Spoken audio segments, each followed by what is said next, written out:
शिव गुरु हरि गुरु राम, जगद्गुरु परम गुरु सद्गुरु श्याम। ओम आदि गुरु अद्वैत गुरु आनंद गुरु, चित गुरु चित घन गुरु चिन्मय गुरु। हरे राम राम राम हरे हरे, हरे कृष्णा कृष्णा कृष्णा हरे हरे। नमः शिवाय नमः शिवाय नमः शिवाय, नमः शिवाय नमः शिवाय नमः शिवाय।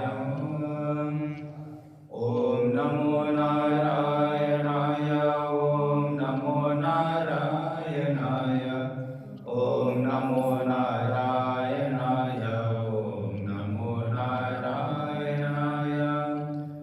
ओम नमो भगवते वासुदेवाय, ओम नमो भगवते रामचंद्राय। आंजनेय आंजनेय आंजनेय पाहि मां, हनुमन्त हनुमन्त हनुमन्त रक्ष मां। दत्तात्रेय दत्तात्रेय दत्तात्रेय पाहि मां, दत्तगुरु दत्तगुरु दत्तगुरु रक्ष मां। शंकराचार्य शंकराचार्य शंकराचार्य पाहि मां, भगवत्पाद भगवत्पाद भगवत्पाद रक्ष मां। सद्गुरुदेव सद्गुरुदेव सद्गुरुदेव पाहि मां, शिवानन्द शिवानन्द शिवानन्द रक्ष मां। सद्गुरुदेव सद्गुरुदेव सद्गुरुदेव पाहि मां, चिदानन्द चिदानन्द चिदानन्द रक्ष मां। शिवानन्द शिवानन्द शिवानन्द पाहि मां, चिदानन्द चिदानन्द चिदानन्द रक्ष मां। गंगाराय गंगाराय गंगाराय पाहि मां, भागीरथी भागीरथी भागीरथी रक्ष मां। ओम शक्ति ओम शक्ति ओम शक्ति पाहि मां, ब्रह्म शक्ति विष्णु शक्ति शिव शक्ति रक्ष मां। ओम आदिशक्ति महाशक्ति पराशक्ति पाहि मां, इच्छा शक्ति क्रिया शक्ति ज्ञान शक्ति रक्ष मां। राजराजेश्वरी राजराजेश्वरी राजराजेश्वरी पाहि मां, त्रिपुरा सुंदरी त्रिपुरा सुंदरी त्रिपुरा सुंदरी रक्ष मां। ओम तत्सत् ओम तत्सत् ओम तत्सत् ओम शांति ओम शांति ओम शांति ओम।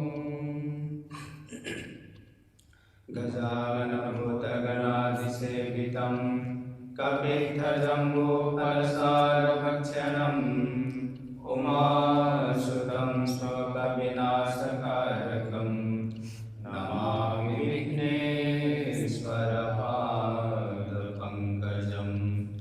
मङ्गलं भगवान् विष्णु मङ्गलं गरुडध्वज, मङ्गलं पुण्डरीकाक्ष, मङ्गलाय तनो हरिः। ब्रह्मानन्दं परमसुखदं केवलं ज्ञानमूर्तिं, द्वन्द्वातीतं गगनसदृशं तत्त्वमसि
तस्मै श्री गुरवे नमः।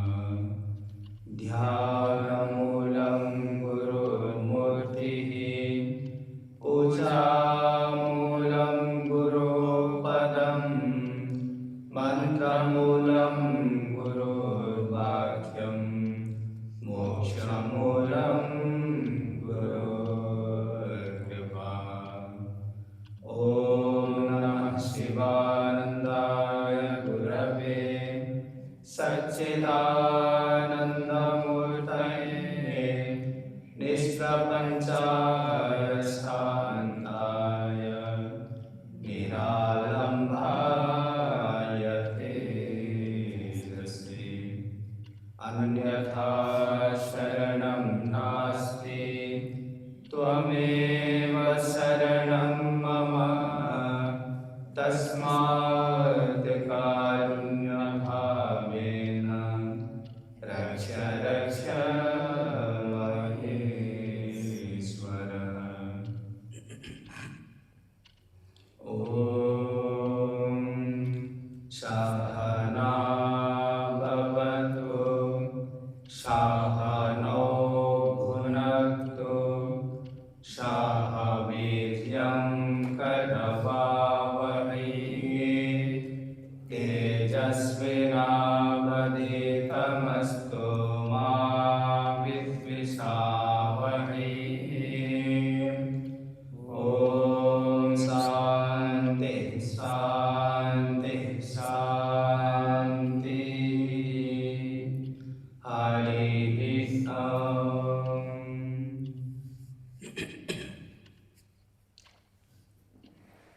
श्री सूक्तम। हिरण्यवर्णां हरिं सुवर्णरजतस्रजां, चन्द्रां हिरण्मयलक्ष्मीं जातवेदोमहावह। तामहावह जातवेदो लक्ष्मीमनपगामिनीं, यस्यां हिरण्यं विन्देयं गामिषं पुरुषानहम्। अश्वपूर्वार्धमध्याहस्तेनाथप्रबोधिनीं, श्रियं देवीमुपमोहे श्रीमां देवीर्युषताम्। कां स्वस्मितां हिरण्यप्राकारां मात्रां ज्वलन्तीं तृप्तां तर्पयन्तीं, पद्मे स्थितां पद्मवर्णां तामिह पौये श्रियम्। चन्द्रां प्रभासां यशसा ज्वलन्तीं, श्रियं लोके देवदृष्टामुदाराम्। तां पद्मिनीं शरणमहं प्रपद्ये, लक्ष्मीर्मे नसतां त्वां गुणे। आदित्यवर्णे तपसोऽधिजातो, वनस्पतिस्तव वृक्षोऽथ बिल्वः। तस्य फलानि तपसानुदन्तो, मायान्तरायाश्च बाह्या लक्ष्मीः।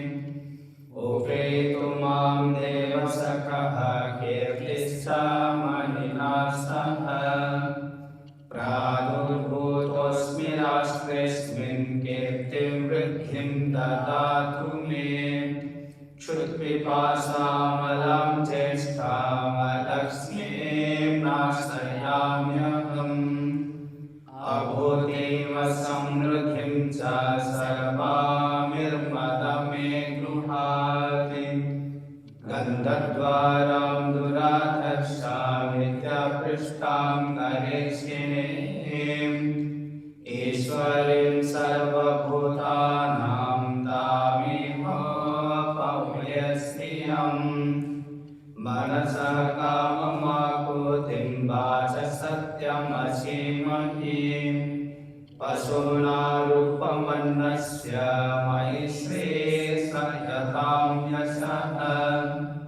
कर्दमेन प्रजाभूता मयि सम्भव कर्दम। श्रियं वासय मे कुले मातरं पद्ममालिनीम्। आवसु जन्तु सिद्धानि चिक्ले पिता वसमे गृहे निजदेवी मातरं श्रियं वासयमे कुले आर्द्रं पुष्करिणीं पुष्टे सुवर्णां हेममालिनीं शूल्यां हिरण्मयलक्ष्मीं जातवेदो महावः आर्द्रां करिणीं यष्टिं पिङ्गलां पद्ममालिनीं चन्द्रां हिरण्मयलक्ष्मीं जातवेदो महावः तामकावः जातवेदो लक्ष्मीमनपगामिनीं यस्यां हिरण्यं प्रभूतं गावो दास्मस्वान् विन्देयं पुरुषानहम् ॐ महादेव्यै च विद्महे विष्णुपत्न्यै च धीमहि तन्नो लक्ष्मीः प्रचोदयात् हरिः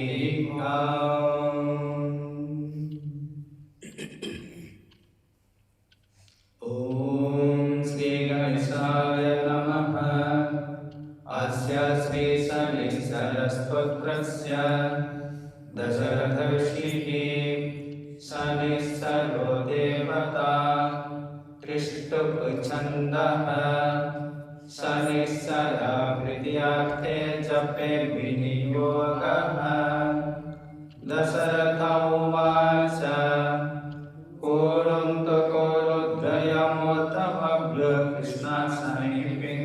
कृष्णशनिपिङ्गलमन्दसौनिः नित्यं स्मृतो हरते च पीडां तस्मै नमः श्रीरविनन्दनाय सुरासुराः किं पुरुषोरगेन्द्रा गन्धर्वविद्याधरपन्नगाश्च पीड्यन्ति सर्वे विषमस्थितेन तस्मै नमः श्रीरविनन्दनाय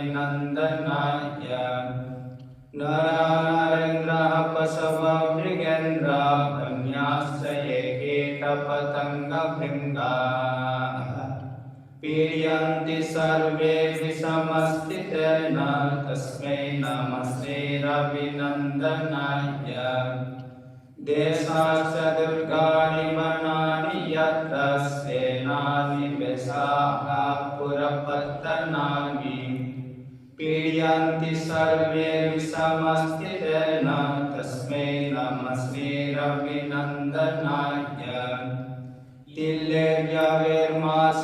तिल्यव्यविर्मासगुढानदाने लोभेन नीलाम्बरदानतो वा प्रीणान्ति मन्त्रे बीजवासरे च तस्मै नमः श्रीरविनन्दनाय प्रयागकूले यमुनातटे च सरस्वती पुण्यजले गुहायां यो योगिनां ध्यानगतोऽपि सूक्ष्मस्तस्मै नमः श्रीरविनन्दनाय अन्यप्रदेशासु गृहं प्रविष्टस्तदीयभारे स नरः सुखी स्यात् गृहाद्गतो यो नः पुनः प्रयाति तस्मै नमः श्रीरविनन्दनाय स्रष्टा स्वयं भूर्भुवनत्रयस्य त्राता हरिष्वो हरते पिनाकी एकस्त्रिधार्जतुसाममूर्तिस्तस्मै नमः श्रीरविनन्दनाय सन्न्यष्टकं यः प्रयतः प्रभाते नित्यं सुपुत्रैः पशुबान्धवैश्च पठेतु सख्यं भुवि भोगयुक्तः प्राप्नोति निर्वाणपदं तदन्ते पूर्णस्थः पिङ्गलो बभ्रो कृष्णरौद्रं तकल्यमः शौरिः शनिश्चरो मन्दः पिप्पलादेन संस्तुतः एतानि दशनामानि प्रातरुत्थाय यः पठेति शनिश्चरकृता पीडा न कदाचित् भविष्यति। ติหะริโอม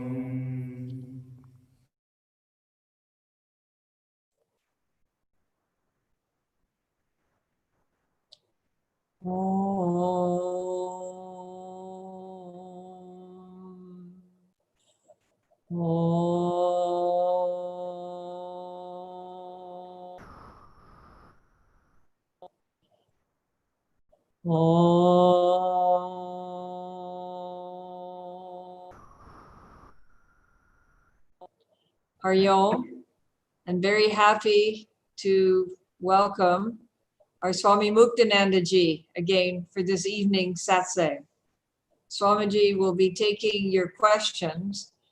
He has already got 6 or 7 questions in writing, and if he has time, then he will also take your questions that you can send through chat. So welcome, Swamiji. Thank you. Yes.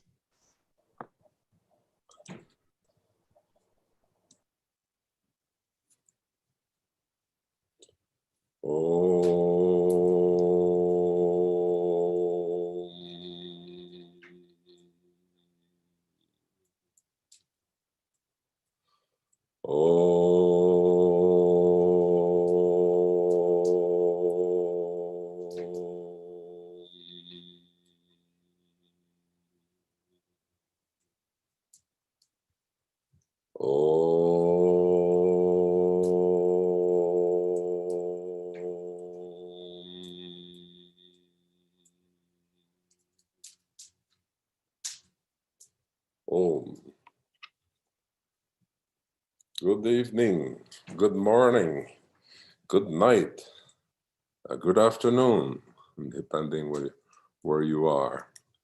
So let us start with the questions. The first point is there is a question I forgot yesterday, the fourth non-existence. And the fourth,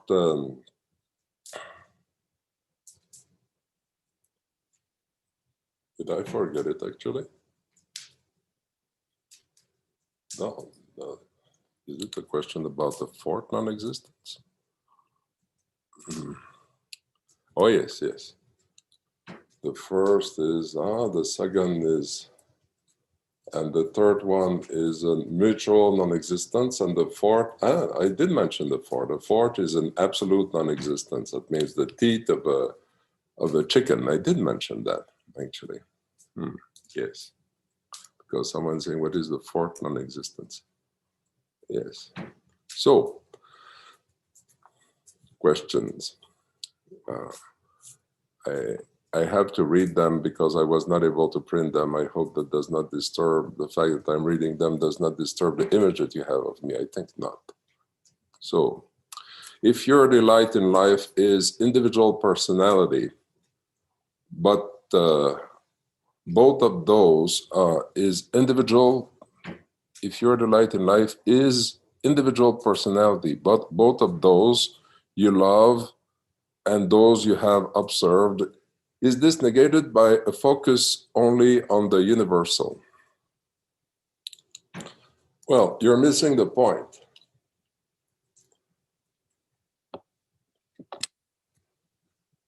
It's not a question of abandoning your individual personality for the benefit of the universal personality, for example.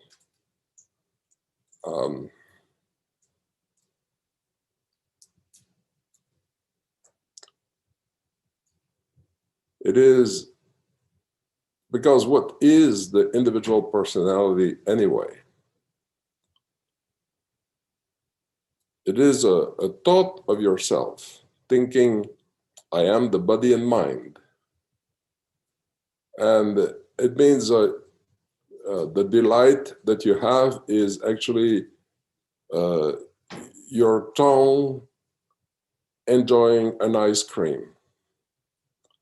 That's part of your, what you call individual personality. Your eyes seeing something beautiful. That is what you call And that is what is individual personality. Your brain having some kind of reasoning, thinking, that is also part of the individual personality. You're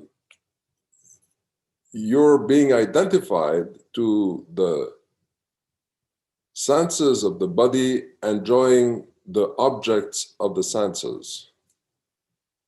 That is what the individual personality is.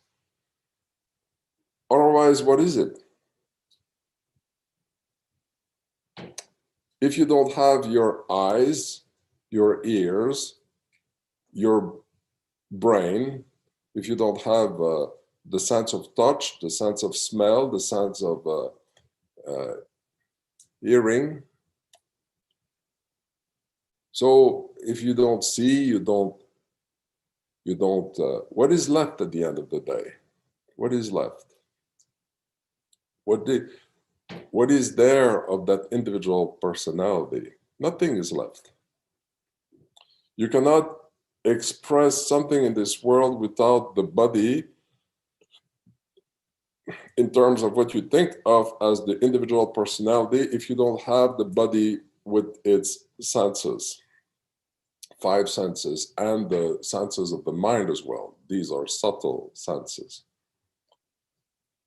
You have the gross senses of the body, and then you have, for example, the thinking process of the mind, which is actually the brain, the human brain,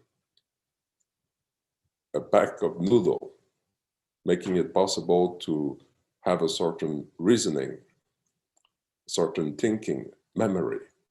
If a part of the brain is hit and the memory functions are affected, then you cannot have any memory. So, for example, elderly people in old age houses are taking delight in the memory of their childhood to be able to bear the unbearable of life, the unbearability of the silence of life, solitude of life. So that is all due to an identification to the body and the mind that you have what you call individual personality. So it's not an argument about abandoning that, because the point is you have nothing to do with that. You may want to say, oh, I don't want to abandon my individual personality for the benefit of the universal personality. It's not the competition contest. It's just the truth of who you are. And whether someone wants it or not, at the end of the day, at the end of life, everything that has to do with that individual personality dies. The body dies. Even the memory is going down with time. The capacity to see is going down with time. The capacity to act in life is going down with life. And when the body dies, all these relationships that you have had with people around you, mother, father, son, friends, houses, everything dies.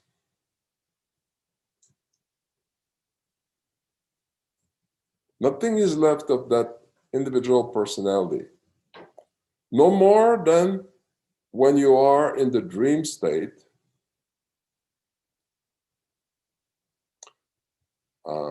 What is remaining of that individual personality and all the attachment that you can have in the dream state when you wake up in the waking state. It is none of it is left. Someone can say, oh, but Swamiji, I know someone who has seen his grandfather coming to visit him before he died, and so he said, yeah, everything will be okay. Yes. You can have something that is making you feel better about the incoming death.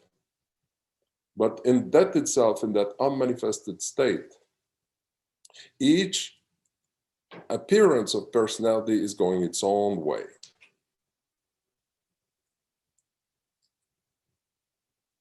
So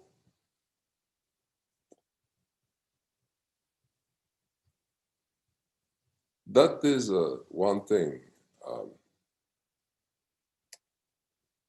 But then again, there is for example, when a block of salt, the ego or the individual personality is this identified, this identification to the body and mind and the consequences of that living there. So it becomes like an ice cube on the ocean. An ice cube made up of ice, but still an ice cube on the ocean. And so in a sense, what you're saying is not totally untrue,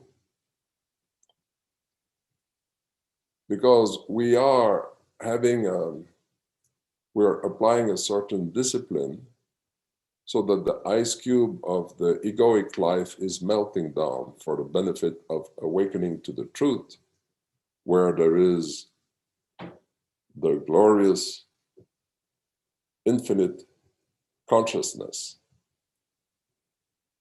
the truth of your being, the reality of your being, now with which you can again harmonize yourself and be whole, be free, and be free from suffering forever. So the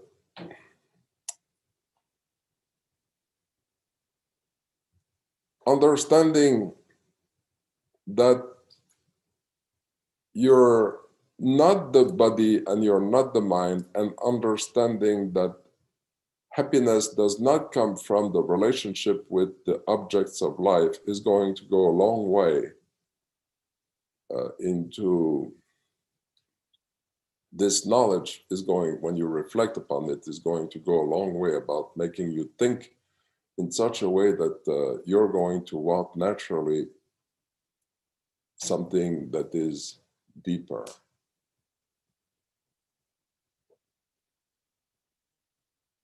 Something that is more true, that is true actually. So it's like you're sitting on the bridge and you're a beggar, and there's a king and a queen and there's a kingdom, and the guards are coming to tell you, hey, you're not a beggar, you're actually the son of the king and queen that they have lost like 15 years ago. Please come up and come to the kingdom. You know, you're the prince. So that knowledge, with that knowledge, is, oh, okay. So you can say, why would I give up this individual personality here? I'm enjoying being a beggar in this little space, and why should I go in this expanded state of being in a big kingdom, you know, and being a prince like that?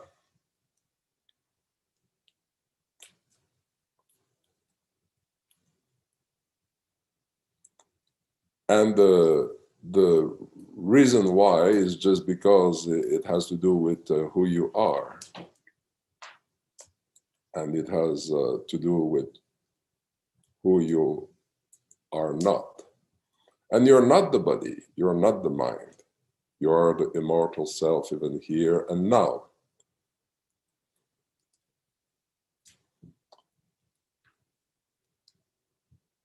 But people do spend life after life after life after life after life. Even now, most people are identified with the body and mind. They believe I'm the body, I'm the mind, and I'm enjoying this life. So it is a dis-ease, you could say. A disease is being dis-ease, you know. You're having a disease when you're not at ease. You're not at ease because you're not yourself. So you have a disease, dis-ease, because of this identification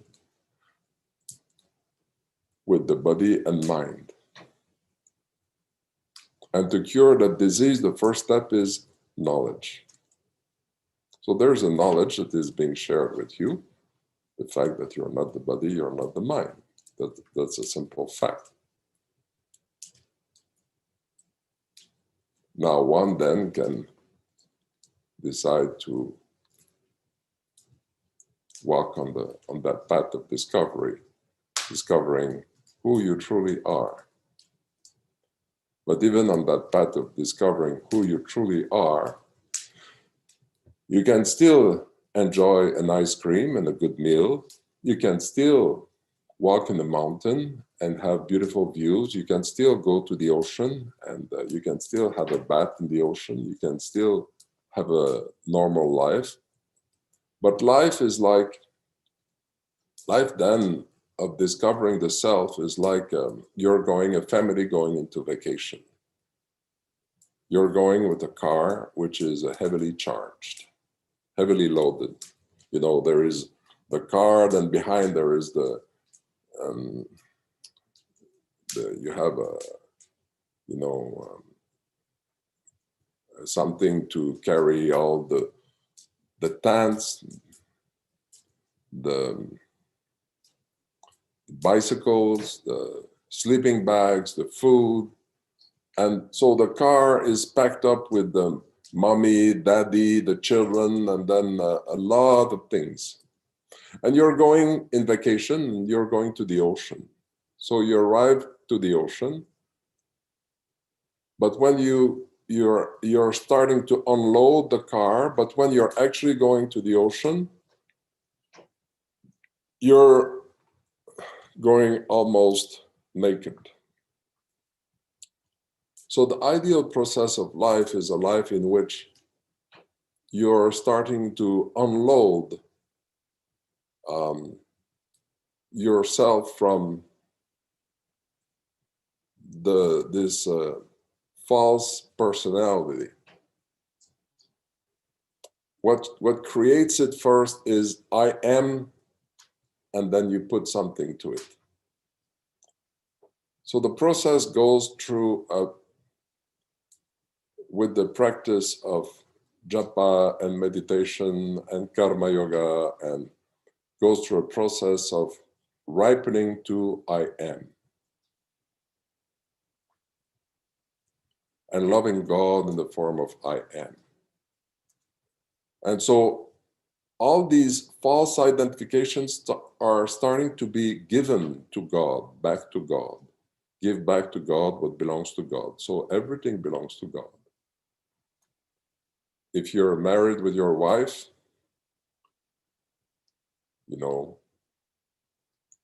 your wife and the children and the house, everything belongs to God. And with the sadhana, you're ripening to that inner peace in the midst of that life. So you're starting to unload this heavy duty personality, believing I'm the body and mind. And ripening like this, you're arriving like 40 years old, 50 years old, 60 years old, 70 years old, 80 years old. And the ideal is that reaching a certain age now, reaching 80 years old, for example, you are awakened to the spirit that you are. You're able to be anchored in the self. and you are what you call an avadut, means naked, only looking at the ocean, having nothing or less and less to do with this life now, only gazing at the vast ocean that you are in adoration of the self. That is life. That is the process for which life, the human life, has been given to you. That is the reason why you have received the human body. Otherwise, life is a waste. Most people are wasting their life. Most people are living their lives loaded till the end of their lives.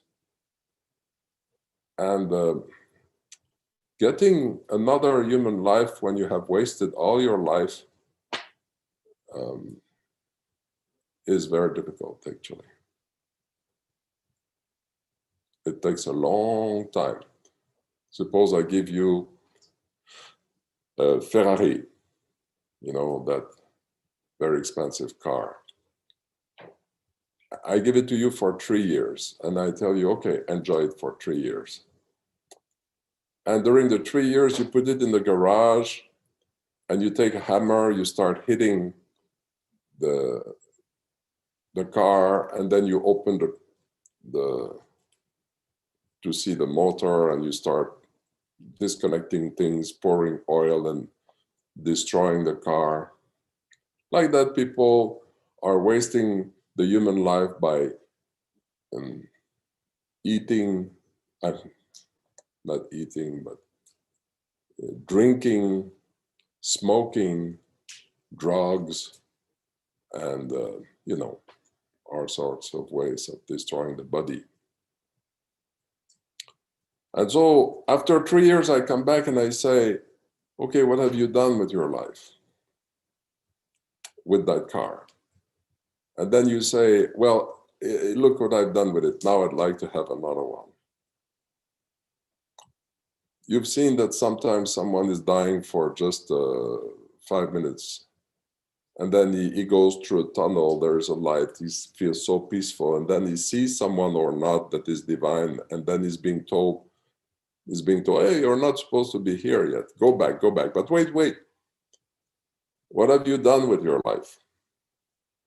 The question is asked because the question is, how did you use that human body that has been given to you?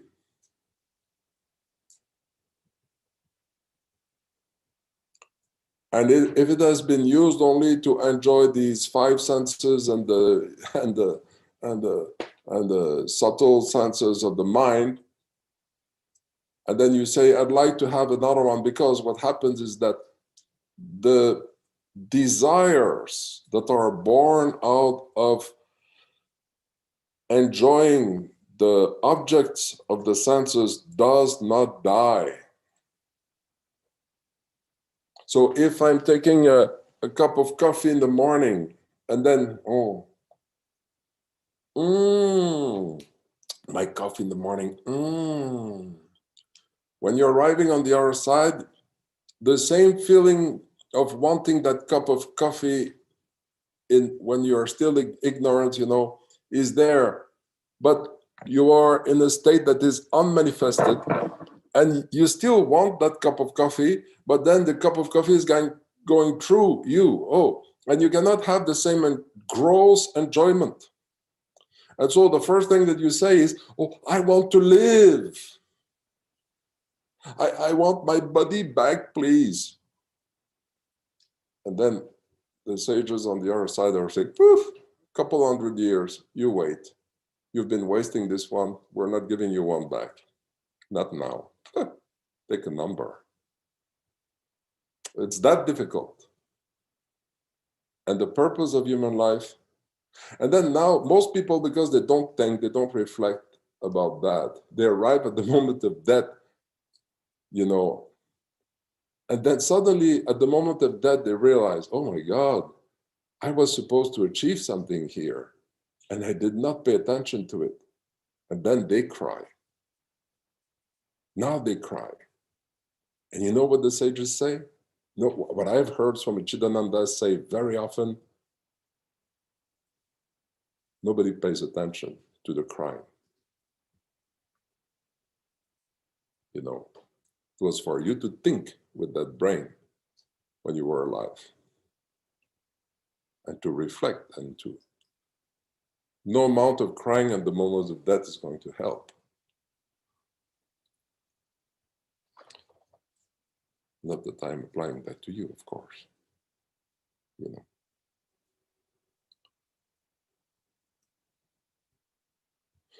So, dear Swamiji, I realize that many of the saints from India went through intense sadhana and needed many years of work and isolation to reach the self-realization. All of them had purified their mind through their education and spiritual environment. My question is, how us, Westerners, could be one day established in the self, considering our purely materialist education? Children are educated to compete with each others, and mass manipulation are organized by our governments. Hatred and jealousy are openly broadcasted in social media. It looks to me impossible to be established in the self as a Westerner. If it took so much effort for saintly people who were already educated in spiritual environment,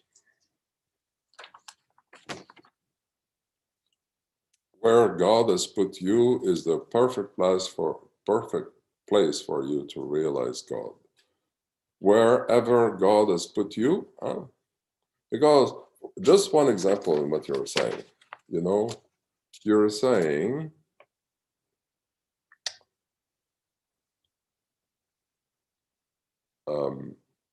there is a mass manipulation.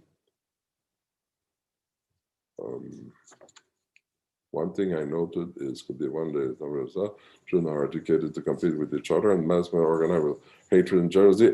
Hatred and jealousy are openly broadcasted in social media. Who listens to them? If it is broadcasted, it needs to be heard. So you just have to turn off the radio, turn off the TV, don't listen to them. You know, it is broadcasted. If you're listening to it, of course, then you're being affected by it. If you're not listening, you're not affected. Peace and silence is all around you. The presence of God is all around you.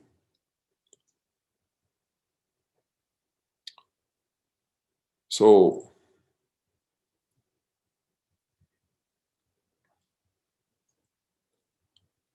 the Western world is just an idea. It is in your mind. You decide. You know, don't find an excuse in the Western world not to make God the goal of your life. Oh my God, I cannot make God the goal of my life because look at this world in which I am. It is so materialistic and all that. I know because I am in the Western world. I grew up in the Western world. You know, when I was 20, I decided to dedicate my life to God and to His service.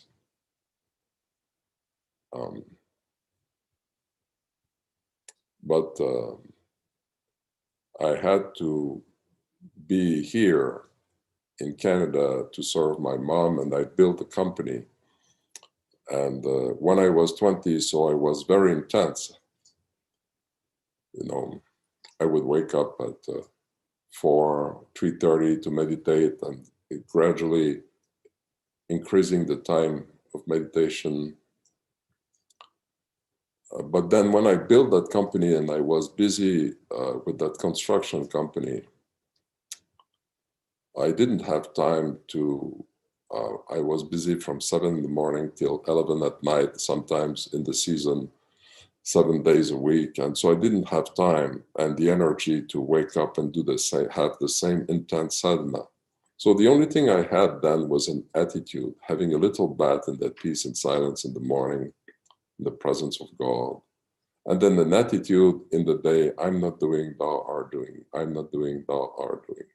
You know, having a feeling that when I'm selling doors and windows to someone, visiting their house, that it is as if I'm visiting my own family. And people would buy from me because they would feel something.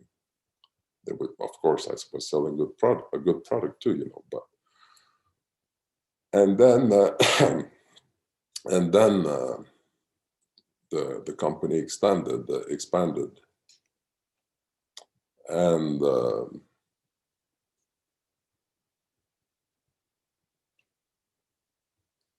I was thinking, sometime I was thinking, because every year I would go in January in India for a couple months to be able to do my sadhana more intensely. And to be able to go back to that inner peace and that depth, it was taking me a good 3 weeks, you know. I would go back to Canada and then it would take, I would be able to keep it for a few months and then the world would catch up with me. But I was doing an attitude, the service of God in the form of my family. That was the attitude. And in the midst of being in this worldly environment, in 97, I had this vision of Mandamayi, who pointed to, she was in a light like this, and she pointed to herself here and said, I see here that you're one with me. I woke up in the morning from that vision, and I still had the presence of Ma, feeling that blessed light and presence. And two things. First, I thought I was a bit surprised that in the midst of this world, in the midst of not being in that depth of meditation, you know, I was receiving this blessing, but I was also receiving a knowledge. Because Ma saying this, then I didn't have to work out, I didn't have to meditate, I just had to believe the words of Ma. Oh, yes, Ma, I am one with thee. And that in itself has more value than 10,000 meditations.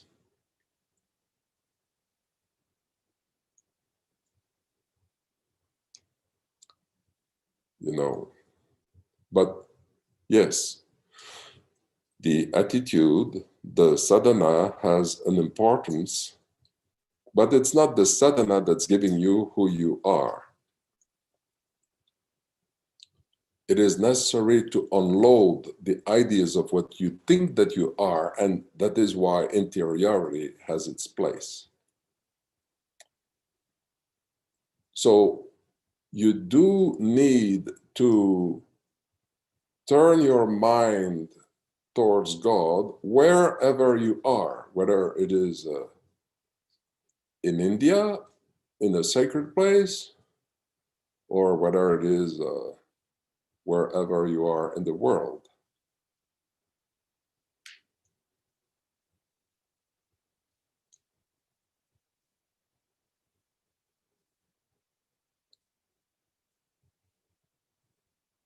It's just a decision of yours.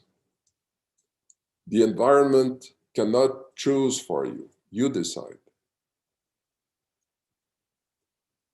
Even if if you have a son and you tell your son, hey son, do this and do that. You know, that would be good for you.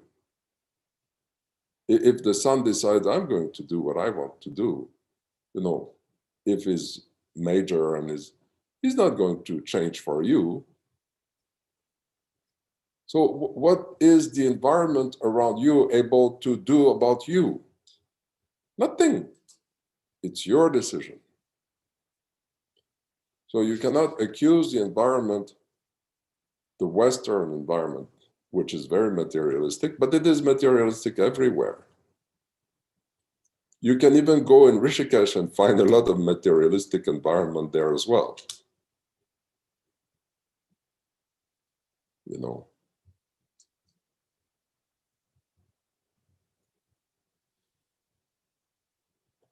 But wherever you are, if you are living in the presence of God, offering your actions to God, making God the goal of your life, then you can realize God. But then again, you know, one thing that is very important is Satsang. Satsang means the company of saints. It is a food. You know the prayer of Jesus, Notre Père qui es aux cieux, que ton nom soit sanctifié, que ton règne vienne. Donne-nous aujourd'hui notre pain de ce jour. Give us this day our daily bread, something like that in English. You know, I know it in French, but give us this day our bread, you know. The bread of life is the company. This is now a satsang. If you decide to make God the goal of your life, you will receive all the satsangs that you need to be able to have the company that you need. It is a food, it is a need. There it is now happening.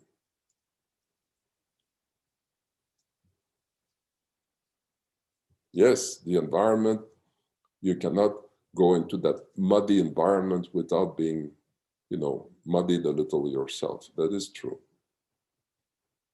But then, if you decide to make God the goal of your life,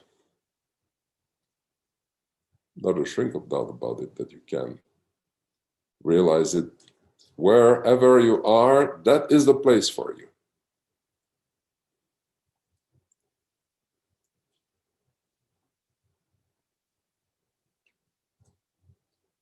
You know, once Swami Chidananda like this went to in Holland, and he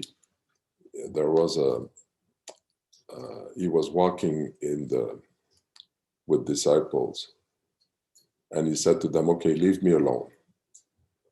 And in the middle of Amsterdam, they all had to go. And he walked to the Red District, went into a bar of rock and roll like this, where some rockers were dancing, you know, with heavy duty music. And Swamiji was so sensitive to that, you know. He would put his ears like this. So he went there into that bar, sat in the middle of the dancing ground, and started to chant.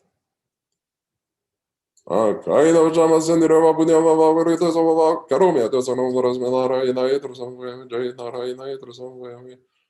Rama, Hare Rama. And people, they saw that. And Swamiji was like a statue. They saw that, and so they started to make a circle around him. And then he was not reacting. So they started to spit on him, and he wasn't reacting. They started to wanting to, you know, started to slap him a little. And then they wanted to slap stronger. And then a man started to protect him for 2 hours. At the end, he stood up, and that man who was protecting him followed him. On his Harley Davidson, brought him back to his apartment. The next day, Swamiji was on the balcony. That man came with the Harley Davidson and said to Swamiji, "Hey, you." And Swamiji said, "Hey, you." And he abandoned his life of drug and alcohol and addictive behaviors, and took a path to God. And his mother had prayed, who was a devout Catholic, had prayed to God, please God, take my son out of drugs. Please God, take my son out of drugs. Please, oh God, take my son out of drugs. So in that case, it worked, you know. That prayer, these prayers were answered. My point in that is that, you know, even this heavy-duty environment of rock and roll, you had the most holy place right there. So there are no excuse. For anyone, there are no excuses. It is a personal decision to everyone. Oh God. You have in the Puranas stories where people are in that kind of a, you know, environment by. So no, you can't do it in this Western world. The excuses are not accepted. Hari Om Swamiji, why does the mind bother us more and more as much as I am walking on the way of the spiritual life? I was not that much disturbed before being on this path. And it seems that recognizing it is becoming disturbing. Thank you, Swamiji. Huh? Oh. Huh. What? Now you're giving, God is not, you know, disturbing your mind.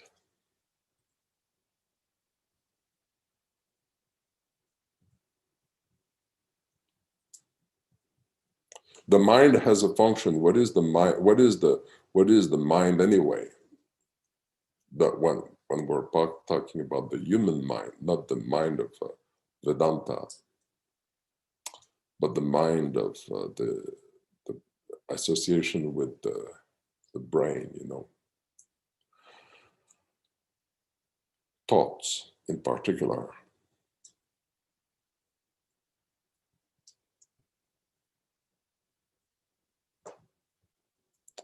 So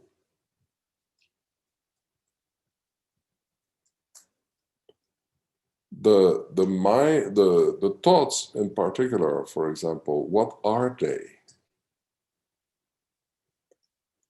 They are the byproduct of the noodles, which is an animalistic, subtle but animalistic thing of your body.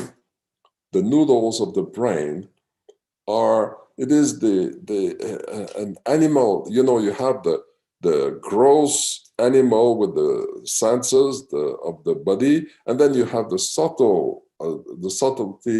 of the thought process, the memory process, the reasoning process, the thinking process, the analysis process, you know, which is the subtle.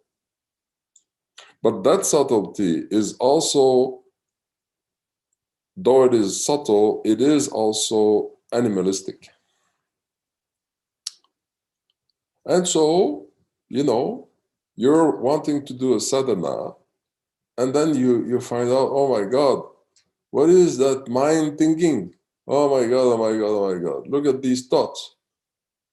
Oh, and I'm trying to think of God. Oh my God, oh my God, oh my God, look at these thoughts. Oh my God. And then the first thing is, once I said that to Swamiji, I said, Swamiji, my mind, which means that my thoughts are disturbing me. And Swamiji said to me, you know, let the mind do its job. It's doing thoughts. By nature, the mind is filthy. That's what Swamiji said. By nature, the mind is filthy. It's like that disgusting thing. Yeah. You know, like a pig by nature, it likes mud. It's like, even he likes mud with some some smell in it, some special urine and some special poo and whatever. Oh, I like it. Let me eat something and let me go in it as a nature. So mind is the same thing, it's animalistic. So Swami said, let the mind do its job. You do yours to be interested in God. You know?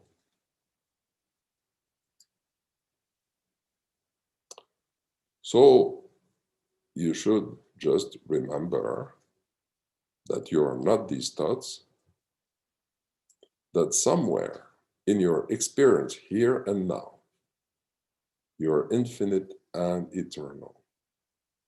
You're one with God. Oh God, I am one with thee.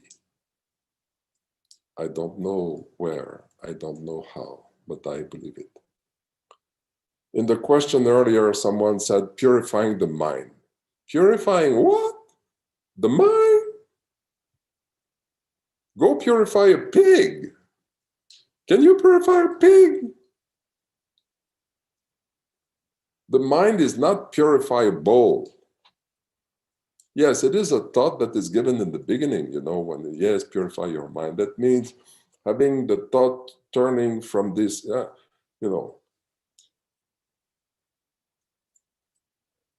But there's a point in the sadhana where you should understand the question is, it is a question of direction.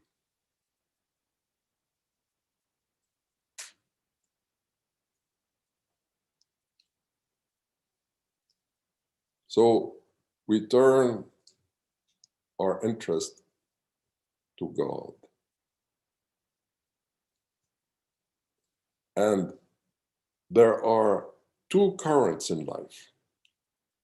When we turn our direction to God, naturally there's a river of inner peace which runs towards the infinite for you.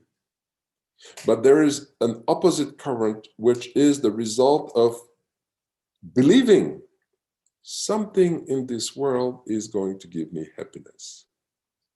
Like Walt Disney. If I wish upon a star, Prince Charming's going to pick me up, or Lady Charming, bring me on the beautiful horse and bring me to his castle. You know, there's something that's going to make me happy.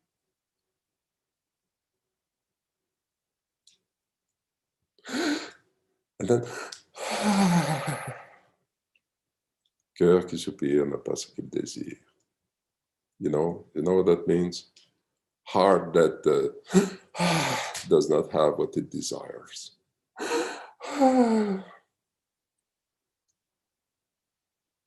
So here it's a discipline of the mind. It's a directional science of your life. So what the mind is thinking, you know, is just an evaporation of this pack of noodles in the brain. Let them do what they have to do. I mean, you have your stools in the intestines. You have whatever is there in the blood, and then you have the liver. It's doing something, you know. It's turning. Are you looking at it? Oh my God! Oh my God! It's so filthy. I'm being disturbed by all that filth. No, you're letting it do what it's got to do, right? Same thing with, because the mind is subtle, suddenly you.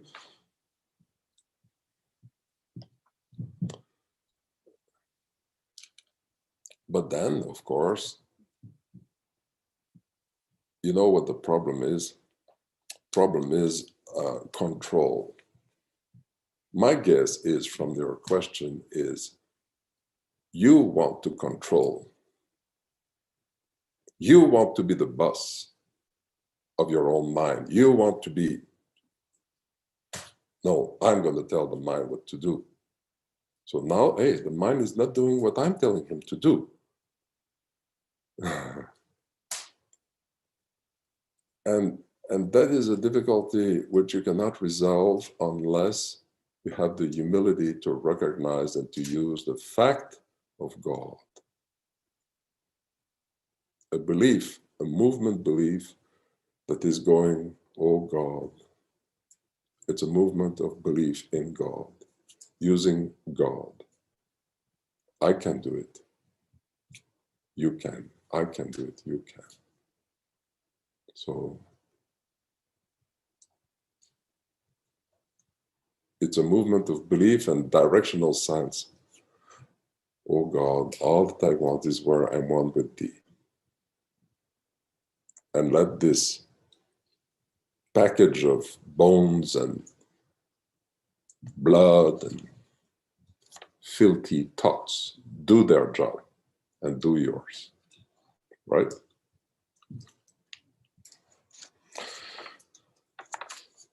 Oh my God, is it already 5 to 10?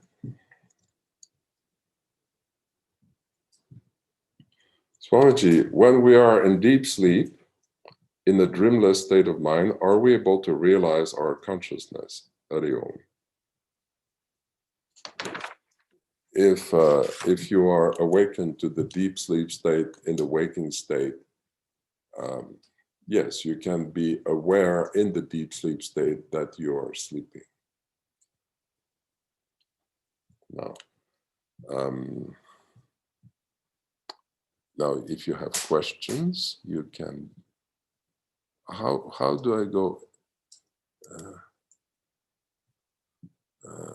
How do I go allowing you to ask questions?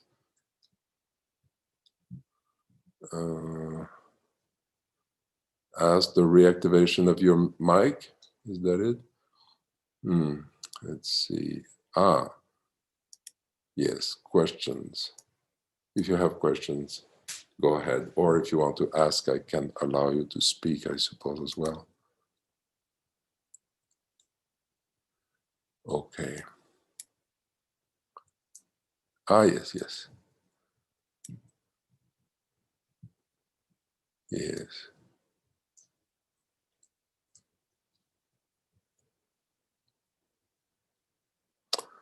So it's so difficult to get the human incarnation. How come we are getting more and more? Well,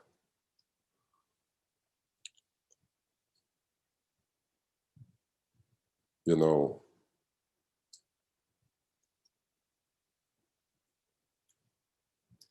that still does not prevent that each person that is born, when they die, you know, you're thinking in terms of this world with your thoughts, but all of this actually is your dream. When you're dreaming at night, you can have 8 billion people in your dream state. You have a universe that is as big as this universe.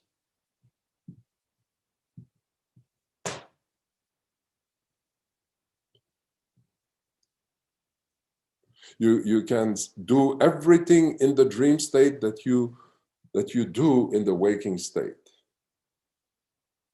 And then you wake up. So, you know, you can ask, well, how come there are so many people that are born when you're in the dream state? How come there are so many people that are born if it's so difficult to get the human life?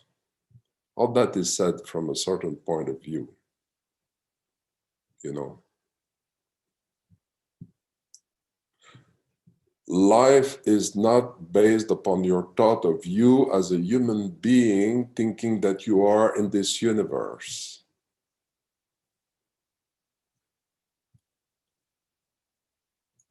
There are 3 mistakes that the human being is doing.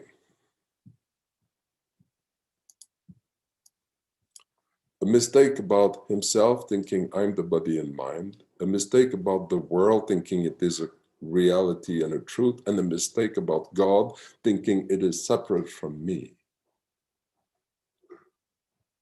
you know.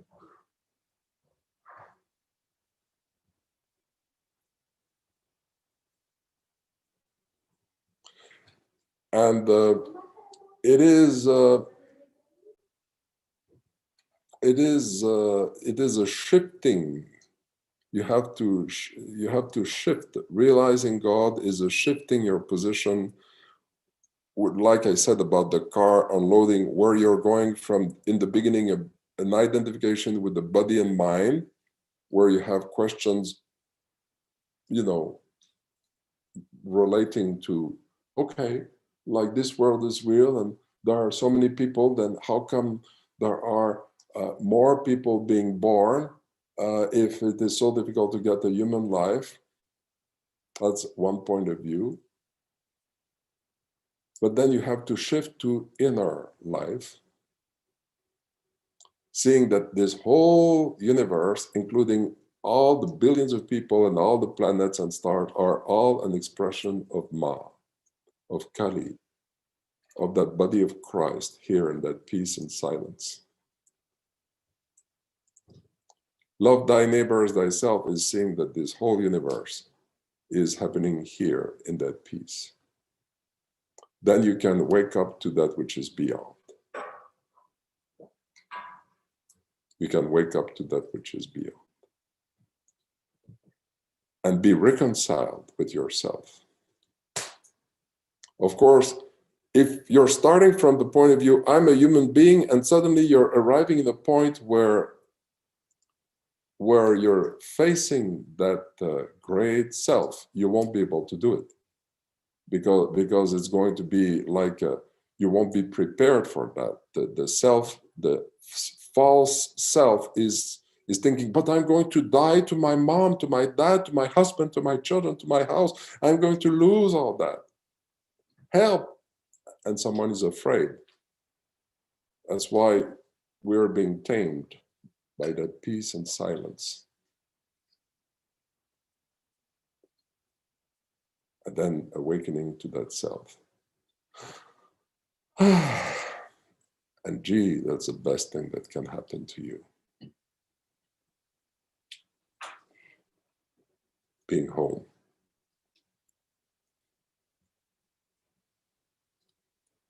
Okay.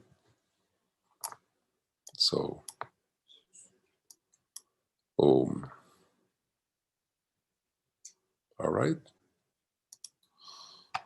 Sis, you speak? Yeah, there was I think there was another question you didn't answer. Oh, Just a sec. I'll read it to you. yes. Swamiji, why do all the Swamis and sages bless devotees by wishing them a long life? Is the length of my life important in terms of my spiritual progress? Well,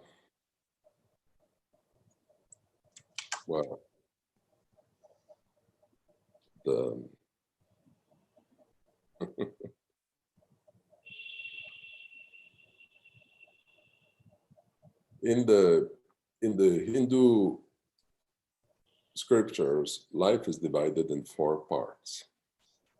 The life of a child, which is studying, 25 years. The life of a husband and wife, being married, a family life, 25 years. Pre-renunciation, the next 25 years, which is, from 50 to 75. And complete renunciation, the last 25 years. That's the ideal. Obviously, I think this ideal is like, okay, if we live 100 years. The process really is a process of,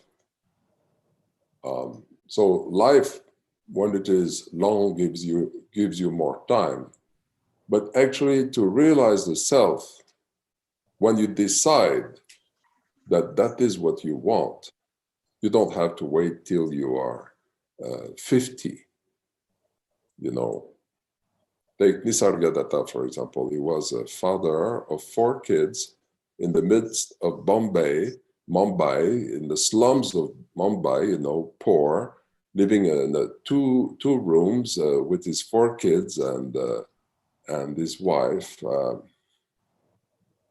And his guru told him at the age of 34, Nisargadatta, you are that. Abide in I am, and you will realize it.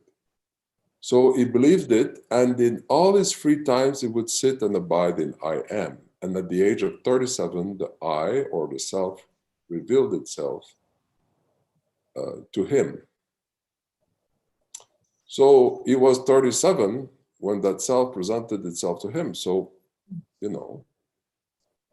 so it's a question of, but one thing that people don't know about Nisargadatta is that he was actually, before doing japa and meditation and, having the puja and having that love of God. So for him, I am was not that neutral, absent of God thing,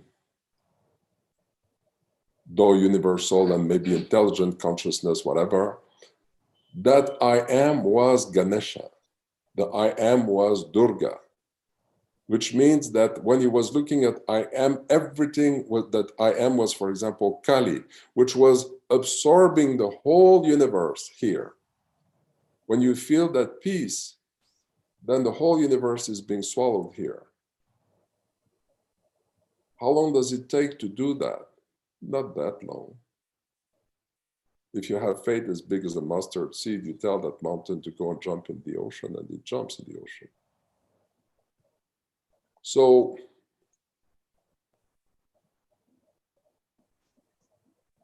realizing God is, yes, time, it's nice to have time and to start when you have the energy and not to wait. You don't want to wait till you don't have the energy to do it, because it requires some energy to be able to receive the descent of that grace upon your system, But otherwise, they're just wishing you well. No big deal.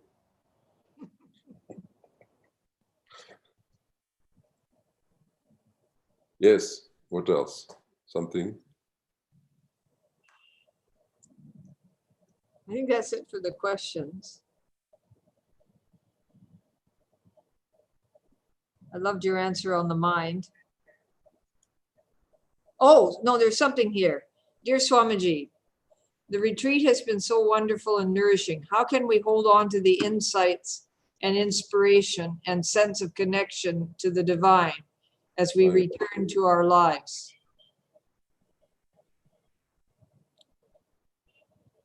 The first thing is to make God the goal of your life. And then when you make God the goal of your life, and I would say even at the exclusion of everything else, what you have to understand about life is that life is already written. What you're doing is like life is like a cup. There's no free will for the individual, because you are not the individual. No more that there is a free will for the individual that you think that you are in the dream state. The individual that you think that you are in the dream state thinks, I am free. I have a free will. No, it does not. When you wake up, you realize, oh my God, it was a mistake from my part in the dream state, in the form of that individual, to think that I have a free will. The dream happened the way that it was to happen, meant to happen. What you're supposed to have, you're supposed to have. What you're not supposed to have, you will not have.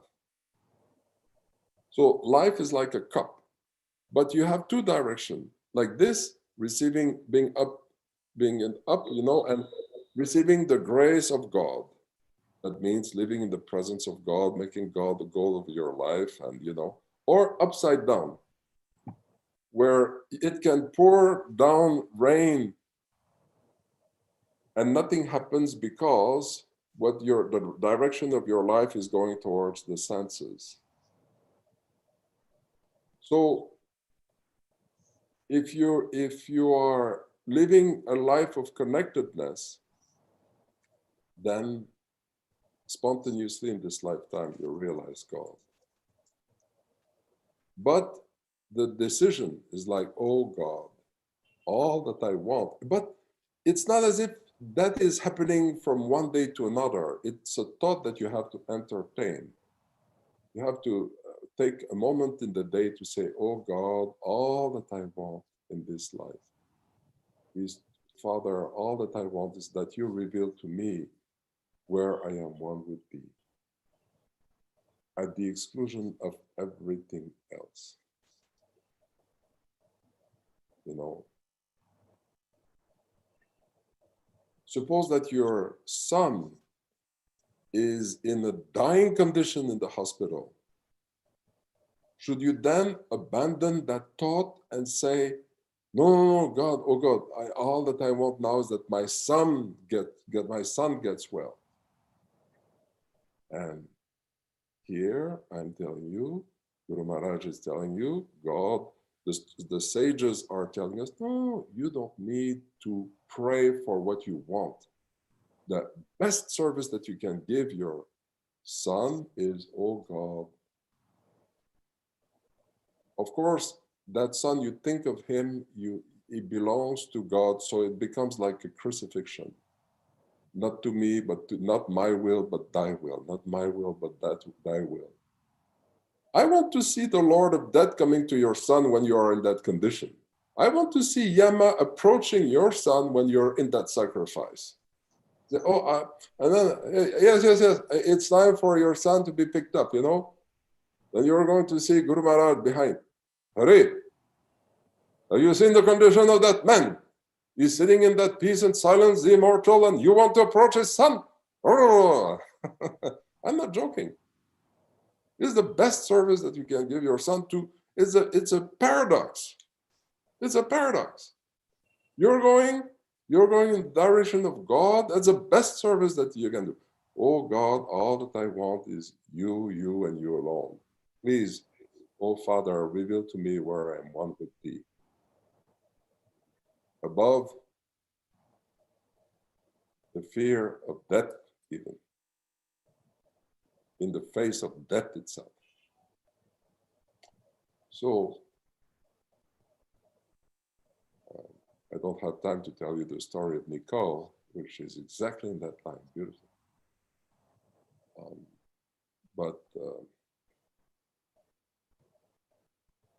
it's a paradox. So then when you make that decision, then the other thing is you should, you take your breakfast every morning, you take your bath every day, then you should go and have a bath in the presence of God every morning. If you don't go and visit, sometimes I would, well, not every day I do it, Swamiji, but you take your breakfast every day? Yes. And you're having your bath every day? Yes, otherwise I'm going to smell. Yes, that's right. So then you should even more go and spend sometimes in the morning to sit in japa meditation, abide in that peace, in the bath of that peace, because then you open your eyes and the peace that you have visited now, you can use it and say, oh, that peace is Christ. I'm not doing, thou art doing. I'm not doing, thou art doing. And keep a sense of connection for several hours during the day and have the cup of your life in the right direction. No way you're not going to realize God in this lifetime with that, even in the midst of this so-called worldly world. Realizing God is something very easy if you decide to do it with the grace of Gurudev, because that grace is with you. You already have that grace, the grace of the Sadguru with Gurudev. You have the human life, then the problem is you. You decide. The ball is in your court, on your side. It's very simple.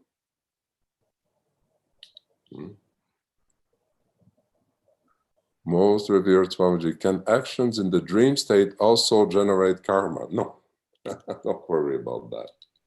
No. Om. Hey, sis. Hey, bro. Thank you.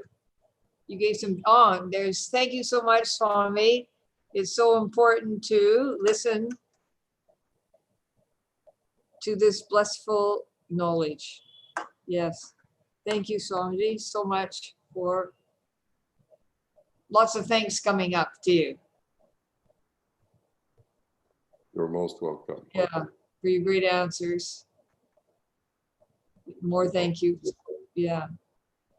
The truth is, it's not as if I'm sitting here and you all are sitting there. We're all in the same place, here and now. That has been the amazing experience during this retreat. I think everybody has felt they're in the presence of God and Garuda, and that we're all linked as this one family. It's been a really beautiful experience for all of us. Yeah. Oh. Oh, so thank you, bro. And maybe God knows, maybe next year we'll be all in the ashram itself. But in the meantime, we'll enjoy the virtual. I see Savitri in Belgium. Hi, Savitri. How are you? Yeah. Is it Savitri, her name? I know her very well from Belgium. I don't... Parvati, sorry, not Savitri. Parvati. Hari Om, Parvati. And do you see Prabhat? Do you see Prabhat and Sri Dinesh? But they're from Holland. Oh, yes. I see them. Hari Yeah, Om. they're waving. Yes.